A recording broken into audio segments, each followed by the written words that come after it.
जय हिंद एवरीवन। इसके पहले वाले लेक्चर में यानी लेक्चर नंबर 15 में हम लोग जेनेटिक्स के बारे में आनुवंशिकता के बारे में कंप्लीट पढ़ चुके हैं। आज का लेक्चर होने वाला है जीवों के बारे में।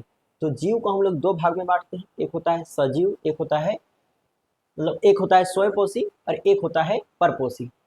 एक क्या होता है भाई? स्वपोषी जो खुद से भोजन बनाता है, और एक होता है परपोषी यानी दूसरे पे आश्रित होता है भोजन के लिए।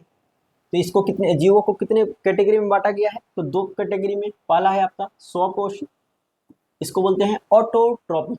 क्या बोलते हैं भाई? इंग्लिश से बोलते हैं ऑटोट्रॉपिक। और एक होता है आपका परपोषी यानी हेट्रोट्रॉपिक। हेट्रोट्रॉपिक और ऑटोट्रॉपिक। फिर स्वपोषी के अंतर्गत पादप को रखते हैं और शैवाल को रखते हैं, क्योंकि इन लोग हरे रंग के होते हैं जिसके कारण इन लोग खुद से भोजन बना लेते हैं। उसके बाद परपोषी के अंतर्गत में रखते हैं सहजीवी को, सहभोगिता को, परजीवी को और मृतजीवी को। क्या होता है भाई? सहजीवी, सहभोगिता और परजीवी और मृत जीवी। चलिए देखते हैं। सहजीवी को बोला जाता है श्याम बेसिस। क्या बोला जाता है? Same basis. और सहभोगिता को कहा जाता है सहयोगी या फिर कॉमन शेलियम। कॉमन शेलियम। और परजीवी को बोला जाता है पारास्टिक। क्या बोला जाता है भाई? पारास्टिक।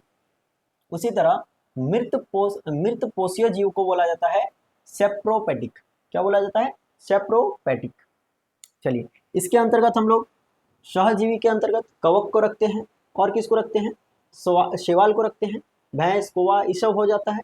मधुमक्खी, फूल, ये सब अभी ध्यान नहीं देना है कि क्यों रखे हैं इसको। उसके बाद सहभोगिता के अंतर्गत अधिपाद को रखते हैं, आर्किडीज का पौधा आता है। उसी तरह परजीवी के अंतर्गत अमरबेल को रखते हैं और मच्छर को। मृतपोषी के अंतर्गत क्या आता है? तो चील आता है। चील जो मल करता है वो नाइट्रोजन करता है, फिर इसी तरह करके नाइट्रोजन चक्र चलता है। चलिए एक एक को करके हम लोग पढ़ेंगे और जानेंगे कि क्या है सहपोषी, क्या है परपोषी। तो सहपोषी क्या है भाई? तो इसको बोलते हैं इंग्लिश वाले ऑटोट्रॉपिक। ये अपना भोजन स्वयं बना लेते हैं, इसीलिए इसको कहा जाता है स्वपोषी, क्योंकि इसमें क्लोरोफिल होता है। क्लोरोफिल होता है और क्लोरोफिल के कारण ही प्रकाश संश्लेषण होता है, और प्रकाश संश्लेषण के कारण माध्यम से ही पेड़ पौधे क्या करते हैं? अपने आप के लिए भोजन का व्यवस्था करते हैं। एग्जाम्पल इसका आएगा पादप, शैवाल, जीवाणु और भी बहुत सारे चीज हैं। परपोषी क्या है भाई? तो इसको बोलते हैं हेट्रोट्रॉपिक। ये अपना भोजन नहीं बना सकते हैं क्योंकि इसमें क्लोरोफिल नहीं होता है। इसमें क्या होता है ना? क्लोरोफिल नहीं होता है। किसमें? तो परपोषी में। इन्हें चार भागों में बांटा जाता है। परपोषी को चार भागों में बांटा जाता है।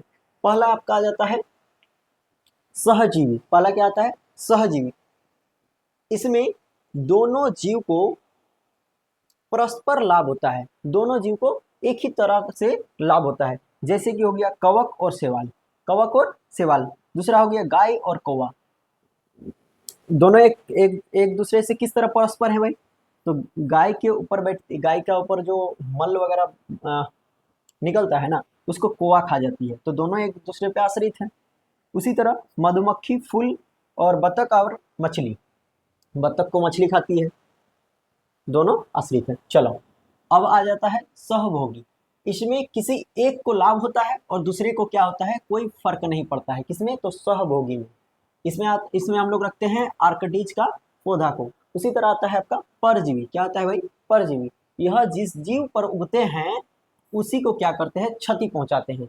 यह वृद्धि तथा विकास के लिए हानिकारक होते हैं। यह वृद्धि तथा विकास के लिए क्या होता है ना? हानिकारक होता है। कौन सा? तो परजीवी कि जिस पर उगता है उसी को क्या करता है ना? क्षति पहुंचाता है।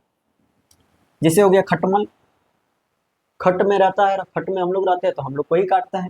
मच्छर हो गया, मक्खी हो गया, अमरवेल का पौधा हो गया। उसके बाद आता है लास्ट में आपका मृत जीवी। ये जीवों के मृत शरीर को खाकर खत्म कर देते हैं, अर्थात इसको हम लोग क्या बोलेंगे? पर्यावरण के लिए अच्छा। ये जीवों के मृत शरीर को खाकर खत्म करते हैं, अर्थात पर्यावरण को स्वच्छ रखते हैं। स्वच्छ रखने में महत्वपूर्ण भूमिका निभाते हैं। कौन? तो मृत जीव। इसके अंतर्गत रखते हैं जीवाणु को, चील को, गिद्ध को, कौवा को। भाई चील को क्यों रखें? तो जैसे कि कोई चूहा मर गया तो चूहा को कौन खा जाता है? चील खा जाता है आपका। तो ये क्या कर रहा है? एक तरह का सफाई का काम कर रहा है ना, इसीलिए मृत जीव क्या करते हैं ना, एक पर्यावरण का अच्छा शुद्ध पर्यावरण का अच्छा स्रोत माना जाता है। जीवाणु पृथ्वी पर नाइट्रोजन चक्र को बनाए रखते हैं। जीवाणु क्या करते हैं? तो पृथ्वी पर नाइट्रोजन चक्र को बनाए रखते हैं। आप देखते हैं कि विभिन्न स्थानों पर उगने वाले पौधों के नाम बहुत बहुत अलग अलग जगह पे अलग अलग टाइप के पौधे निकल जाते हैं। जैसे कि मरुस्थल में जिसको निकलता है उसको बोला जाता है जीरोफाइटिक। मरुस्थल में पानी होता है क्या? नहीं। तो पानी नहीं होता है, पानी नहीं होता है यानी जीरो है, कुछ पानी की मात्रा कितना है? जीरो, इसीलिए इसको बोला जाता है जीरोफाइटिक। दूसरा आता है लवणीय, ये इसको बोला जाता है हेट्रोफाइटिक। क्या बोला जाता है भाई? हेट्रोफाइटिक। फिर जल में जो उगते हैं उसको बोला जाता है हेड्रोफाइटिक। लवणियों को बोला जाता है हेलोफाइटिक, हेलोफाइटिक।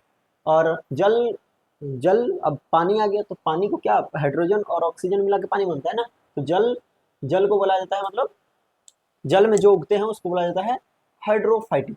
उसी तरह अर्धभूमि में जो उगते हैं उसको बोला जाता है हाइग्रोफाइटिक। और वर्फ यानी टुंड्रा टेगा में अत्यधिक ठंडा वाले क्षेत्र में जो उगते हैं पेड़ पौधे उसको बोला जाता है मीसोफाइटिक। क्या बोला जाता है भाई? मीसोफाइटिक। और उसी प्रकार चट्टान में जो उगते हैं उसको बोला जाता है लिथोफाइटिक, लिथोफाइटिक। एक बार फिर से रिपीट करते हैं, मरुस्थल में उगने वाले पेड़ पौधे को क्या बोला जाता है? तो जीरोफाइटिक। क्यों? क्योंकि मरुस्थल में 1% पानी नहीं रहता है, इसलिए इसको जीरो कहा गया है। ट्रिक, गंदा सा लॉजिक लगा। जीरोफाइटिक। लवण के लिए हेलोफाइटिक, उसके बाद जल के लिए हाइड्रोफाइटिक, अर्धभूमि के लिए हाइग्रोफाइटिक, टुंड्रा टेगा के लिए तो मिसोफाइटिक, और चट्टान के लिए लिथोसफाइटिक कहा गया है। चलिए मिलते हैं नेक्स्ट वीडियो में, तब तक के लिए जय हिंद।